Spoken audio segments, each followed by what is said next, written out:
दोस्तों आज के वीडियो में हम जानेंगे कि धनवर्षा पोटली कैसे बनाए, क्या सामग्री चाहिए और कुछ लोगों ने जिन्होंने पिछली बार पोटली बनाई हुई है तो उस पोटली की सामग्री का क्या करें, और जो पिछले वर्ष का धनिया है उस धनिये का हम क्या करें, और भी इसी प्रकार के धनतेरस और दीपावली से जुड़े हुए लोगों के प्रश्न है।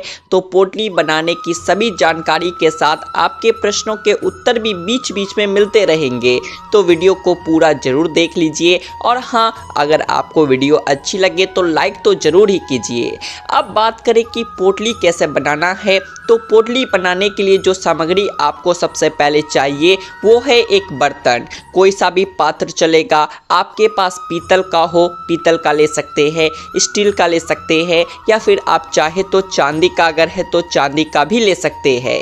इसके ऊपर आप एक लाल रंग का या फिर पीले रंग का वस्त्र बिछा दीजिए। प्लेट के अंदर कोई भी एक वस्त्र बिछा दीजिए जिस पर हमें सामग्री रखनी है। और अब बात करें कि कौन सी सामग्री आपको चाहिए इसके लिए, तो सबसे पहले आपको लेना है एक पोटली जिसमें आपको सारी सामग्री रखकर पोटली तैयार करनी है। मार्केट में पोटली बहुत आसानी से मिल जाती है जिसमें डोरी लगी होती है, आप खींचकर इसे बंद कर सकते हैं। अगर आपको पोटली नहीं मिलती तो आप लाल रंग का एक कपड़ा ले सकते हैं, जैसे माता की चुन्नी होती है। माता की चुन्नी अगर आपके पास पड़ी हो तो इसका प्रयोग भी कर सकते हैं। इसमें भी पोटली की जो भी सामग्री है उसे रखकर और बांधकर आप इसे अपने धन रखने के स्थान पर रख सकते हैं। तो सबसे पहले हमें चाहिए साबुत हल्दी। साबुत हल्दी बहुत जरूरी होती है, शुभ मानी जाती है और महालक्ष्मी को अत्यंत प्रिय भी मानी जाती है। तो साबुत हल्दी पहली सामग्री है, हल्दी की गांठ ले लीजिए। दूसरी सामग्री होगी सुपारी, 2 सुपारी आप लेंगे। इसके साथ ही तीसरी सामग्री आपको चाहिए एक चांदी का सिक्का जिस पर लक्ष्मी गणेश बने हुए हो। बस आपको इस चीज़ का ध्यान रखना है कि जो सिक्के पर लक्ष्मी जी और गणेश जी बने हुए हैं वह बैठी हुई मुद्रा में हो। अगर आपके पास पुराना सिक्का पड़ा हुआ है तो आप उसका भी प्रयोग कर सकते हैं। हर बार नया सिक्का लेने की बिल्कुल भी आवश्यकता नहीं है। आपने अगर पिछली साल पोटली बनाई हुई है तो उस पोटली में जो सिक्का है आप उसका प्रयोग भी कर सकते हैं। अगली जो आपको सामग्री चाहिए वो है पीली कौड़ियाँ। आप पीली कौड़ियाँ पूजा की दुकान से ले सकते हैं। मान लीजिए आपको पीली कौड़ियाँ ना मिले तब आप सफ़ेद कौड़ियाँ ले सकते हैं। सफ़ेद कौड़ियाँ आसानी से मिल जाती है। पीली कौड़ियाँ हो सकता है आपको ना मिले, मिल जाए तो बड़ी अच्छी बात है, नहीं मिले तो आप सफ़ेद कौड़ी ले लीजिए और उसको केसर या हल्दी से इनको आप एक पीला रंग दे सकते हैं। बस इस बात का ध्यान रखें कि आपको 5 पीली कौड़ियाँ लेनी है। 2 हमने हल्दी ली है, 2 सुपारी, 5 पीली कौड़ियाँ। इसके बाद हमें चाहिए अगली सामग्री गोमती चक्र। 5 गोमती चक्र मिल जाए बहुत अच्छी बात है। 5 गोमती चक्र ना मिले तो आप 2 गोमती चक्र का भी प्रयोग कर सकते हैं। यदि आपके पास कम सामग्री है तो चिंता की कोई बात नहीं है। इस पोटली के लिए कम से कम सामग्री में भी आप इसे बना सकते हैं। तो आइए जानते हैं कैसे बनती है यह धनवर्षा पोटली और कौन कौन सी सामग्री की जरूरत होती है। अगर आपके पास 5 गोमती चक्र या कौड़ी नहीं है तो आप 1 या 2 गोमती चक्र और कौड़ी का भी इस्तेमाल कर सकते हैं। कमल गट्टे ये पूजा सामग्री की दुकान पर आसानी से मिल जाते हैं। 5 कमल गट्टे लेना है। हरी इलायची, महालक्ष्मी को हरी इलायची अत्यधिक प्रिय होती है, 2 हरी इलायची ले। लौंग, आप 2 लौंग की आपको 2 लौंग की आवश्यकता होगी और ध्यान रखें कि उसमें फूल वाला भाग होना चाहिए। अक्षत चावल, कोशिश करें कि सफ़ेद अक्षत की बजाय हल्दी मिलाकर पीले अक्षत बनाएं या रोली में चावल को डुबाकर अक्षत आप तैयार कर ले। ध्यान रहे कि चावल अखंडित हो यानी टूटे हुए दाने नहीं होने चाहिए। धनिया, धनतेरस पर पूजा में इस्तेमाल किया जाने वाला साबुत धनिया का इस पोटली में भी प्रयोग होता है। 11 या 21 दाने धनिया लेकर उसे माँ लक्ष्मी के मंत्रों से अभिमंत्रित करें। चांदी का सिक्का जिस पर लक्ष्मी जी और गणेश जी की मूर्ति बनी हो या फिर केवल श्री लिखा हो वह सिक्का भी आप पोटली में रख सकते हैं। पीली कौड़ियाँ, 5 पीली कौड़ियाँ ले, 2 साबुत हल्दी रखें, 2 सुपारी भी आवश्यक है। कमल का फूल सबसे अच्छा होता है, लेकिन यदि उपलब्ध ना हो तो गुलाब का फूल भी प्रयोग कर सकते हैं। अब जब आपके पास सारी सामग्री है तो सबसे पहले इन सामग्रियों को एकत्र करें और माँ लक्ष्मी के मंत्रों का जाप करते हुए उन्हें अभिमंत्रित करें। यह अभिमंत्रित बहुत महत्वपूर्ण होता है क्योंकि इससे माँ लक्ष्मी की विशेष कृपा प्राप्त होती है। पोटली बनाने के लिए इन सभी सामग्रियों को एक साफ कपड़े में रखें। ध्यान रखें कि चावल यानी अक्षत जो आप प्रयोग कर रहे हैं वे ज़्यादा मात्रा में ना हो, केवल 5-7 दाने ही पर्याप्त है। बहुत से लोगों के मन में यह प्रश्न आता है कि पोटली में रखे चावल में कीड़े लग सकते हैं, तो इसका उत्तर यह है कि यदि आप अखंड चावल का प्रयोग कर रहे हैं तो उसमें कीड़े नहीं लगते। अगली बार जब आप पोटली खोलेंगे तो वह साफ और सुरक्षित ही मिलेगी। कमल के पुष्प का प्रयोग पोटली में विशेष महत्व रखता है। यदि आपको कमल का पुष्प ना मिले तो आप गुलाब के फूल का भी इस्तेमाल कर सकते हैं। माँ लक्ष्मी को अर्पित पुष्प को पोटली में रखें, जिससे वह और भी पवित्र हो जाएगी। सबसे पहले माँ लक्ष्मी और भगवान गणेश की मूर्ति या तस्वीर के सामने सभी सामग्री को इकट्ठा कर ले। इसके बाद अब शुद्ध जल ले और चम्मच या पुष्प की सहायता से सभी सामग्री पर जल के छींटे दे। अगर आप चाहे तो गोमती चक्र और कौड़ियों का पंचामृत या शुद्ध जल से अभिषेक कर सकते हैं। ध्यान रखें कि अभिषेक करने के बाद उन्हें अच्छे से सुखाना आवश्यक है, अन्यथा केवल जल के छींटों से शुद्ध कर सकते हैं। शुद्धिकरण के बाद सभी सामग्री पर हल्दी और अक्षत अर्पित करें। इसके बाद रोली से सभी सामग्री पर तिलक लगाए। पंचोपचार विधि से माँ लक्ष्मी और भगवान गणेश की पूजा करें। इसमें धूप, दीप, अक्षत और पुष्प अर्पित करना शामिल है। ध्यान दें कि जब आप शाम को स्थिर लग्न में माँ लक्ष्मी की पूजा करेंगे उसी समय पोटली की पूजा भी साथ में करें। विशेष ध्यान दें कि धनवर्षा पोटली की पूजा आपको शुभ मुहूर्त में ही करनी है। आगे आने वाले वीडियो में मैं आपको बताऊंगा कि कैसे शुभ समय में माँ लक्ष्मी और पोटली की पूजा करनी है। अभी हम सिर्फ पोटली के निर्माण पर ध्यान दे रहे हैं। जब आप माँ लक्ष्मी की पूजा करें उसी समय यह सभी सामग्री उनके सामने अर्पित करें। शुद्ध घी का दीपक प्रज्वलित करें और अपनी सामान्य पूजा विधि अनुसार पूजा करते रहे। अब माँ लक्ष्मी की पूजा के दौरान आप सभी सामग्रियों को अभिमंत्रित करेंगे। इस प्रक्रिया में माँ लक्ष्मी के मंत्र का जाप अत्यंत शुभ है। आप निम्न मंत्र का जाप कर सकते हैं।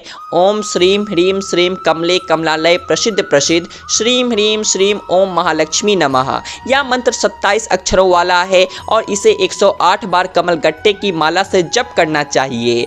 अगर यह मंत्र कठिन लगता है तो आप श्री या ओम श्रीम श्रीये नमः बीज मंत्र का भी जाप कर सकते हैं। मंत्र जप के बाद यह सभी सामग्री रात्रि भर माँ लक्ष्मी के समक्ष रखी रहेगी। अखंड दीपक जलाकर पूरी रात्रि माँ लक्ष्मी की पूजा होती है, जिसमें सभी सामग्रियों का अभिमंत्रित किया जाता है। अगली सुबह जब आप स्नान कर ले फिर से माँ लक्ष्मी की पूजा करें और इस प्रक्रिया के अंत में सभी सामग्रियों को एक एक करके पीले कपड़े में रखकर पोटली तैयार करें। इस पोटली को आप अपने तिजोरी, धन स्थान या पूजन स्थल पर रखें। सुबह पूजन करने के बाद सबसे पहले पुष्प पोटली में रखें, क्योंकि हम माँ लक्ष्मी को आसन देते हैं तो पुष्प सर्वप्रथम रखा जाता है। अगर कमल का पुष्प है तो एक ही पर्याप्त होगा, लेकिन गुलाब का पुष्प है तो कम से कम 2 पुष्प अवश्य रखें। इसके बाद एक एक करके अन्य सभी सामग्रियों को पोटली में डालें। चांदी का सिक्का पोटली में रखिए, क्योंकि माँ लक्ष्मी उसमें विराजित मानी जाती है। हल्दी की गांठ, सुपारी, लौंग, इलायची, कौड़ियाँ और गोमती चक्र को भी क्रमवार पोटली में रखें। अंत में एक और पुष्प या कुछ गुलाब की पंखुड़ियाँ ऊपर से रखकर पोटली को हल्के से बंद कर दे। ध्यान रखें कि पोटली को अधिक कसकर बंद नहीं करना है, बस इतना करिए कि सामग्री बाहर ना गिरे। पोटली तैयार करने के बाद इसे माँ लक्ष्मी के सामने लेकर प्रार्थना करें। उनसे प्रार्थना करें कि वे आपके घर में अस्थायी रूप से निवास करें, आपको सुख समृद्धि और सौभाग्य प्रदान करें। प्रार्थना के बाद पोटली को अपने मंदिर या पूजा स्थल से उठाकर अपने तिजोरी या लॉकर के पास ले जाए। इस दौरान ध्यान रखें कि आपकी पीठ माँ लक्ष्मी की ओर ना हो, आपका मुख पूजा स्थल की ओर ही रहे और आप धीरे धीरे चलते हुए तिजोरी तक जाए। आप पोटली को तिजोरी में स्थापित कर दे। पोटली को रखने से पहले तिजोरी में एक नोट या कुछ पैसे रखें। आप 1 रुपया या 100 रुपये भी रख सकते हैं और उसके ऊपर पोटली को विराजित करें। ध्यान रखें कि यह या पैसा आप अगली दिवाली तक नहीं उठाएंगे, चाहे कोई भी परिस्थिति हो। या पोटली और इसके नीचे रखे गए पैसे पूरे वर्ष तक तिजोरी में रखे रहेंगे। पोटली को बार बार ना खोलें, इसे तभी खोलें जब अगली दिवाली आए। आप प्रतिदिन इस पोटली को धूप और दीप दिखा सकते हैं या कम से कम अमावस्या या पूर्णिमा पर तिजोरी खोलकर माँ लक्ष्मी की विशेष पूजा करें। ध्यान रखें कि पोटली को अधिक हिलाना डुलाना नहीं है, इसे एक स्थान पर स्थिर रखें। यह पोटली अत्यंत लाभकारी मानी जाती है। जब आप इसे तिजोरी में रखते हैं तो यह माँ लक्ष्मी का आवाहन करती है और आपके घर में धन की वृद्धि होती है। 1 वर्ष तक इस पोटली को रखने के बाद आप यह देख सकते हैं कि आपकी आमदनी में कितना परिवर्तन आया। आप अपनी कमाई का हिसाब नोट करें और अगले वर्ष इसका विश्लेषण करें। अगर आप चाहे तो इस पोटली में श्रीयंत्र या दक्षिणावर्ती शंख भी रख सकते हैं, या पूरी तरह से आपकी इच्छा पर निर्भर करता है। लेकिन जो सामग्री हमने बताई है वह बहुत ही साधारण है और आसानी से मिल जाती है, जिसे कोई भी व्यक्ति प्रयोग कर सकता है। ये सभी सामग्रियां माँ लक्ष्मी को अत्यंत प्रिय है, इसलिए इनका प्रयोग करने से माँ लक्ष्मी का वास आपके घर में होगा, यह निश्चित है। अब बात करते हैं कि अगर हमारे पास पूरी सामग्री उपलब्ध नहीं हो पाती है तो क्या करें। मान लीजिए आपको कौड़ी मिल गई है लेकिन गोमती चक्र नहीं मिला, या फिर कमल गट्टे मिल गए लेकिन कौड़ियाँ नहीं मिली, तो घबराने की जरूरत नहीं है, क्योंकि जो सामग्री आपके पास उपलब्ध है उसी का आप उपयोग कर सकते हैं। जितनी सामग्री आपके पास है उसी को एक पोटली में रख ले और उसे अपने घर में धन रखने के स्थान पर रखें। अगर आपके पास चांदी का सिक्का नहीं है और आप चांदी का सिक्का नहीं खरीद पा रहे हैं तो कोई चिंता नहीं है, आप साधारण सिक्के का भी उपयोग कर सकते हैं। जैसे 10 रुपए का सिक्का, उसे माँ लक्ष्मी के चरणों में अर्पित करें और उसी का उपयोग करें। मन में कोई संशय ना रखें, महालक्ष्मी पत्थर में भी विराजित हो सकती है अगर आपका विश्वास है तो। इसीलिए विश्वास के साथ उपाय करें और निश्चित ही आपको लाभ होगा। अगर आपके पास पूरी सामग्री नहीं है, जैसे कि 5 कौड़ियाँ नहीं है, तो आप 2 कौड़ी हो या एक गोमती चक्र का भी उपयोग कर सकते हैं। इसमें कोई दिक्कत नहीं है, आपको परेशान होने की जरूरत नहीं है। अब कई लोगों का सवाल होगा कि पिछले साल की सामग्री का क्या करें, जैसे कि धनिया, कौड़ियाँ, कमलगट्टे, इनका क्या करें। देखिए, कौड़ियों का आप फिर से उपयोग कर सकते हैं, नया खरीदने की कोई आवश्यकता नहीं है। गोमती चक्र का भी दोबारा उपयोग किया जा सकता है। अगर आपके पास कमलगट्टे ठीक है, उनमें कोई कीड़ा नहीं लगा है, तो आप उन्हें भी फिर से इस्तेमाल कर सकते हैं। लेकिन अगर कमलगट्टे खराब हो गए हैं तो उन्हें बदल दीजिए। पिछले साल का धनिया और अक्षत निकाल लीजिए, क्योंकि उनका इस साल उपयोग नहीं किया जाएगा। पोटली का भी दोबारा उपयोग किया जा सकता है। अगर आप नई पोटली नहीं खरीदना चाहते तो पुरानी पोटली का उपयोग कर सकते हैं। बस उसे अच्छे से धो लीजिए और गंगा जल के छींटे मारकर शुद्ध कर दीजिए। फिर उसे महालक्ष्मी के सामने अर्पित कर दीजिए और दोबारा उसी सामग्री का उपयोग कर सकते हैं। ध्यान रखें कि पुष्प और धनिया नया होना चाहिए। कमलगट्टे और हल्दी को बदल सकते हैं, क्योंकि इनमें कीड़े लग सकते हैं। बाकी गोमती चक्र, कौड़ी और चांदी के सिक्के वही उपयोग किए जा सकते हैं, क्योंकि ये खराब नहीं होते। धनवर्षा पोटली जरूर बनाएं, चाहे आपके पास जितनी भी सामग्री हो। अगर सारी सामग्री नहीं है तो केवल धनिये से भी पोटली बना सकते हैं। यह पोटली अत्यंत चमत्कारी होती है और इसका लाभ वही समझ सकता है जो इसका उपयोग करता है।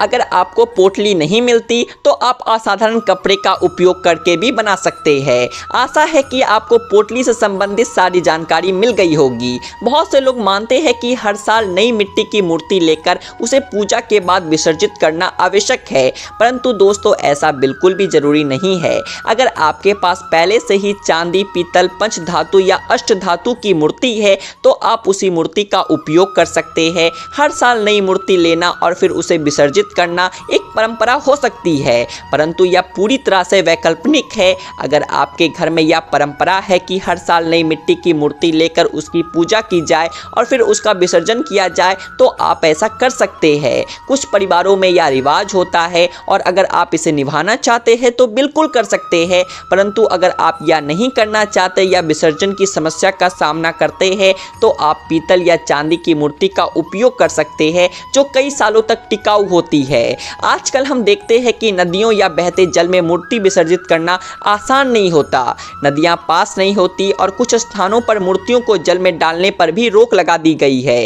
इसी कारण बहुत से लोग मूर्तियों को मंदिरों या पीपल के पेड़ के नीचे छोड़ देते हैं, जो धार्मिक दृष्टिकोण से सही नहीं माना जाता। इससे हम पर दोष लगता है और इसका कोई विशेष लाभ भी नहीं होता। अगर आप पीतल, चांदी या अष्टधातु की मूर्ति का उपयोग करते हैं और हर साल उसी मूर्ति की पूजा करते हैं तो इसका एक विशेष लाभ होता है। जब आप साल दर साल एक ही मूर्ति की पूजा करते हैं तो वह मूर्ति धीरे धीरे सिद्ध हो जाती है।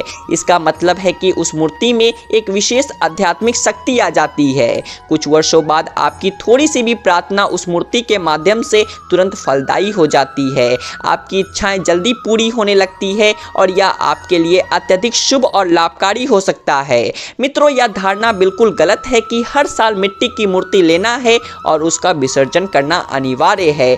आप चाहे चांदी, पीतल, पंचधातु या अष्टधातु की मूर्ति की पूजा करें, इससे आपकी भक्ति में कोई कमी नहीं आएगी। यह आपकी श्रद्धा और विश्वास पर निर्भर करता है। अगर आपके मन में अभी भी कोई संदेह या प्रश्न है तो कृपया कमेंट बॉक्स में जरूर लिखें। मैं आपकी हर शंका का समाधान करने का प्रयास करूंगा। एक बार प्यार से बोलिए जय मां लक्ष्मी।